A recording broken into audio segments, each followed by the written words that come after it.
thanks for staying with us. So as we all prepare for the elections and see how Nigerians are jostling to get the tickets of their individual parties, we have a duty to remind Nigerians of what's going on. A few moments ago, we discussed what happened with the train, on the train track between Abuja and Kaduna, the fact that Nigerians were killed and also kidnapped. Another issue that is happening right now is ASUU strike. We're yet to have a way for it. It's been how many months now? Quite a few months now. And the children is already mid-year, and the kids haven't gone to school this year. Not at all. It's quite saddening that even though our president, there was a video that's going around, that's circulating around now, that back when Jonathan was in government, he was criticizing the government for spending $7 billion on the national conference, remember? And said that that money should have been invested into ASUU. The same thing Nigerians are asking. Why is the federal government hitting a brick wall in these negotiations? Why is ASUU also not relenting in these? What's going on? How do we solve this problem? That's the next conversation, because many of these people who have been unable to resolve of this issue are still running for office. They still want to be part of the government. So what are your thoughts on it? Let me start with BC. Maybe they are thinking by the time they get to the 2023 elections and they win, they would be able to now pay ASUU or solve ASUU's problems, you know. It's just projecting into the future, but we are looking at the now and what is happening and how it's affecting not just the children, but also our economy. Because any country that does not focus on education is going backwards.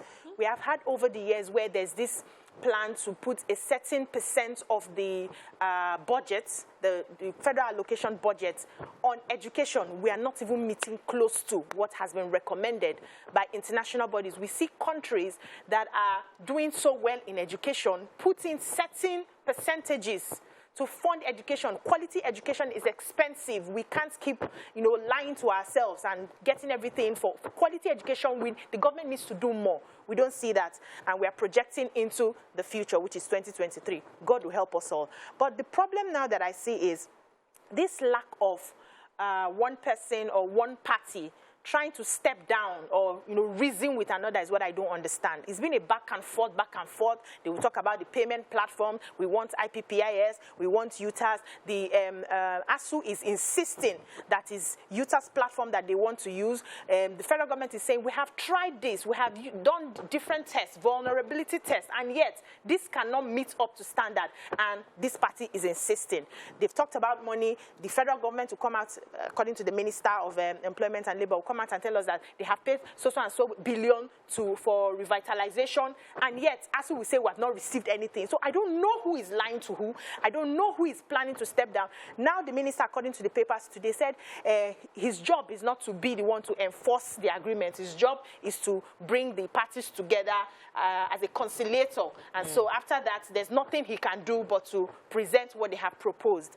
ASUU is relenting. They have stopped payments. No work, no pay policy. As we're saying, no pay, no work policy. So, I don't know.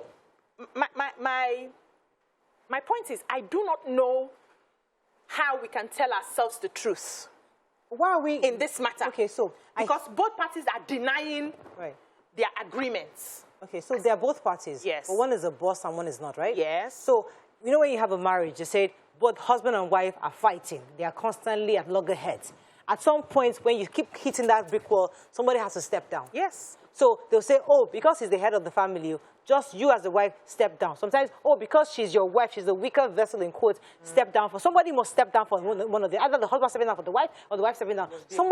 Somebody must step down. Because just like you rightly said, ASUU is insisting that UTAS works. Government is saying NITD has tested it. It works, no doubt. But it doesn't pass a vulnerability test, meaning that somebody can add more zeros to it and becomes billion, and there'll be more fraud. Now, if that's an issue, should we not just, I mean, that's an issue, but and it's been a serious issue. Another one is the fact of the payment. But how should do you think the minister should at least allow the users to work first? Let us even start. Even though it doesn't pass the vulnerability test, just let them have this, because they are obviously not relenting on stopping this strike. Or do we insist, or now go and point fingers at ASUU, you are the one causing our children not going to school because you're insisting on this UTAS? No, ASUU there isn't just one issue. Yes. If it was just UTAS alone, we can understand. It's not just one issue. I see grandstanding, you know, and I see I see grandstanding on both sides. Both sides are thinking you should go down, you should go down, you should agree, you should agree, you should compromise, you should compromise. In between all of that, students are at home. And that is a major issue. Sure. I see a group of people in our leadership who don't feel for the people.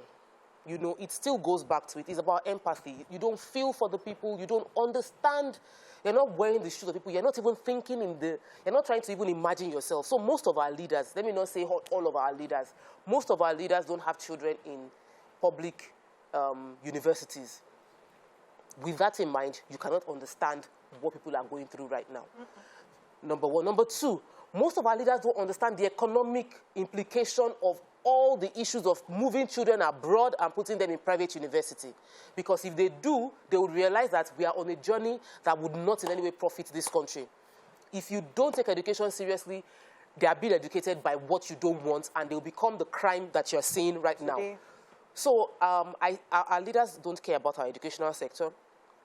They pay lip service to the change they are claiming they want to put there, but their actions show otherwise. And most importantly, we need something drastic to make the change that we desire. Of course, ASUU is not innocent 100% in this place. They are not, but I see the ASUU people, and I see a group of frustrated people that are tired. Like, we are tired. No, if they had opportunity, they would check out. Look, I had a conversation with my husband recently. He was born and raised in Obafemi Awolowo University. He was telling me that all his life, like, he never saw electricity go out. Like, till he was, like, maybe, like, 15 years old, and they went out for, like, maybe 2 hours, and they were screaming. Like, the whole place was such a beautiful campus, that the paths were clear, the bushes were clear, the lights everywhere. He was just telling me the stories. He went there recently, and he was crying like a baby. That this is where I grew up in. Everywhere was the bushes, there's no maintenance, there's no money to maintain the libraries, everything dilapidated. So, because you didn't go to the OAU, no, you didn't go to school. You didn't go to school. You don't appreciate the value of what OAU stood for. Used to be. So for somebody who went there, will now become who understand that we need money to fund. So aside from the UTAS issue, there's still money for infrastructure. Yeah, money for revitalization. Yes. Money to pay teachers. Yeah. Money to, arrears. So this arrears. So the school has the entire educational sector, infrastructure-wise, everything has totally dilapidated because federal government hasn't prioritized education. One quick thing, most of all our politicians, like most of them, proudly say that they went through these schools. Yes. Most of them, we've had former governor, the minister, Fashola, he would say that he never studied abroad. He only went abroad to schools to teach, to contribute, homegrown. They went to University of Nsukka, they went to UI, all of them went to Nigerian schools. None of them can send their children to Nigerian schools. Because they have killed what happened? So is that priority that we're talking about? Yes, ASUU might have their own issues, but the federal government too haven't shown priority to this. As regards ASUU's demands, they are valid demands, and I believe that whenever there's an agreement between parties that, you know, especially it seems that the federal government is constantly being accused of not just playing its part, or you have an agreement and then you turn, or you pretend you had the agreement and you move on. The time to make payments or whatever it is, you just disappear. You don't say anything. Yeah. So we have that, but we need to also look at the other party, all of us, the universities as well. What have the universities been doing to generate revenue? What have they been doing in maintaining the infrastructure they have?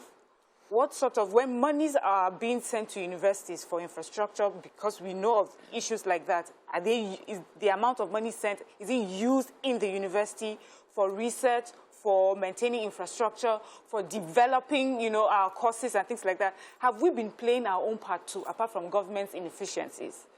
In what ways are we raising people of value that understand the importance of what it is that they have right now? I know many times we talk about money, but sometimes I feel that it's just the least creative and the easiest way to handle anything. Sometimes there may not be money. There are places that do not have as much money in the economy. There are countries that do not have as much money in the economy like we do in Nigeria. But they understand how to make it work, where to channel these monies, where to put our energies and our effort. We're raising many Nigerians one-on-one, even though they are not part of government. When you sit down with them, we have lost so much of our values. We prioritize the insignificant. We celebrate things that are material, that are not important. when we used to there used to be a time you would celebrate someone who is a lecturer or professor in the university, and people would dedicate their lives to making sure that they give their best when it comes to, you know, the students. But now we have people who we're constantly talking of lecturers that are giving grades for money or grades for sex and things like that. And I know that we want to all dump it on the floor of there's not enough money. But the truth is that the money is just one part. The major thing is really our values and how we look at different things. We need to start thinking differently. The universities and the federal government now, the conversation really should be, government says it's broke. And to a certain degree, we believe, because everything in our country has fallen. Yes. So what government and ASUU need to think about is, okay, what can we do for ASUU right now so that ASUU can be independent in raising revenue in some way? Yes, for their schools. We need to run these universities in a way that they can take care of themselves.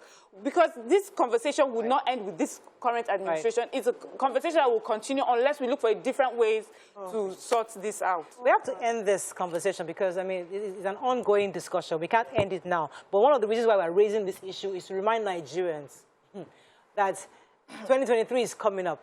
We don't want a new president telling us, oh, we are still talking, we are negotiating, we are so reminding us that, oh, this is 16 years old, this matter has been since 1990. You know, we don't want that. We want people who have, if you're in this government, as I said it before, you are in this present government and you're running for office, please reverse, because you have not solved the problem, and you're already asking, that is in front of you, and now you want to run again. Please, just don't even think about it. Let's go on a quick break. When we come back, bring in our guest for today. Stay with us. We'll be right back. Stay tuned. Your View will be right back.